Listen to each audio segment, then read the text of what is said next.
तो कटिया कटू देखे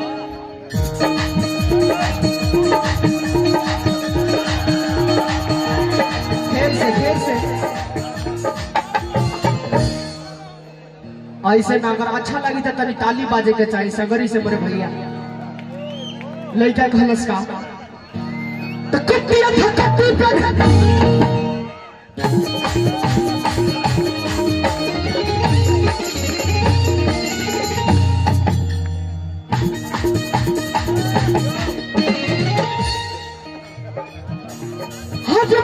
संग में जिए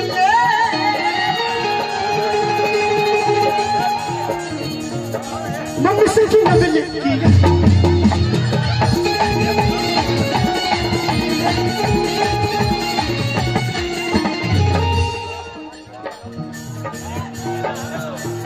जो हो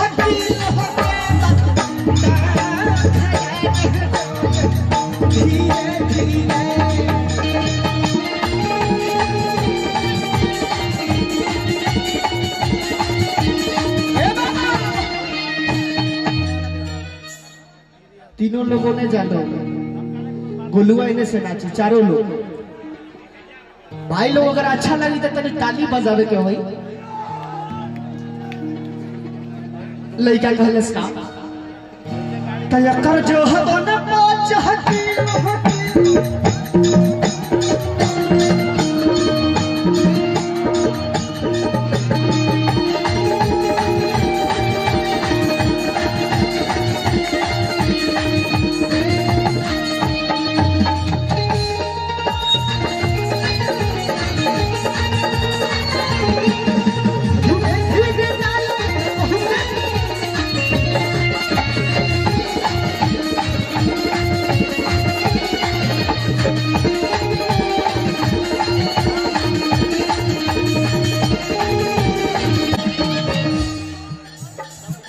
हमरे कवि जी लिखनी का हज प्रभु विष्णुपुरी जी के गीत के क्या सुन लेवा तनी हाथ उठावे ता आई लव यू टू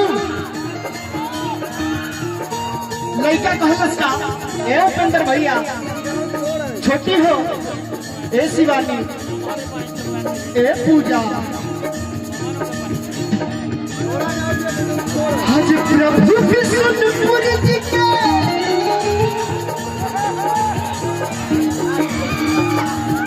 आज मन बन के भावले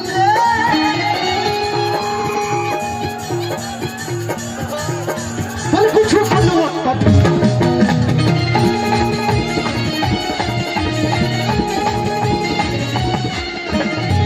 हमारे बड़े भाई बंटी जी बरहा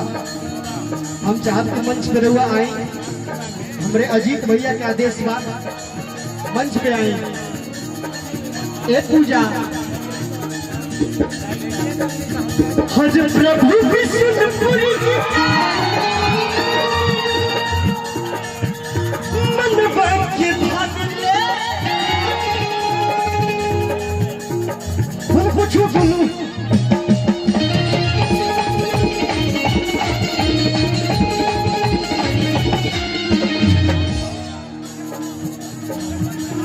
जो हो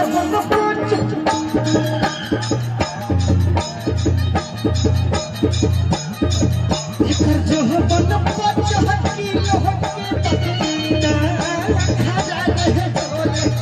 धीरे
विष्णुपुरी जी के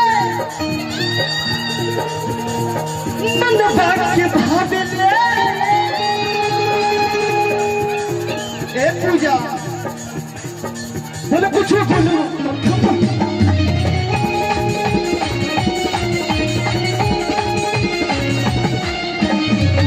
सामने हमारे बैठे बड़े चचा गोपाल चचा का भी सम्मान करतनी प्रणाम करतनी आपके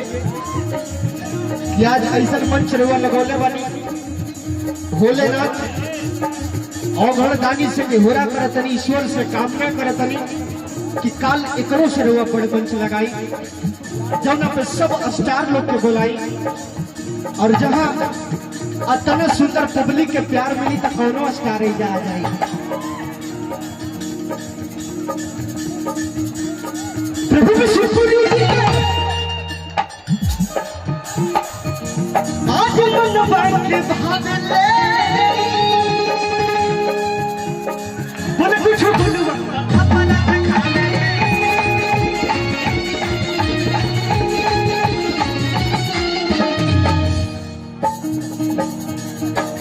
कथन लाई कनक के धार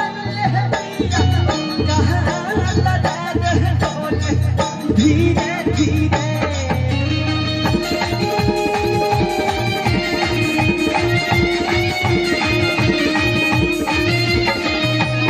एक ऊपर चला एक चला धीरे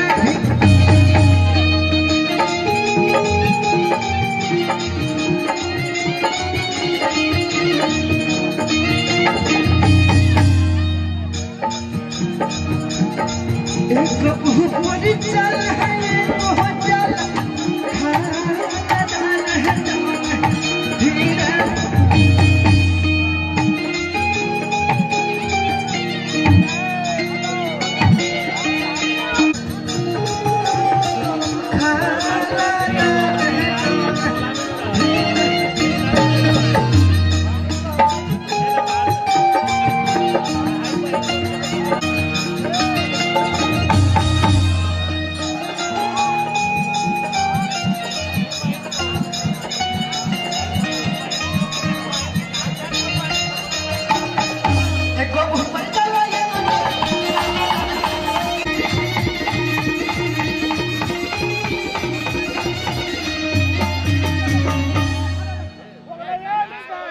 कुछ दिन पहले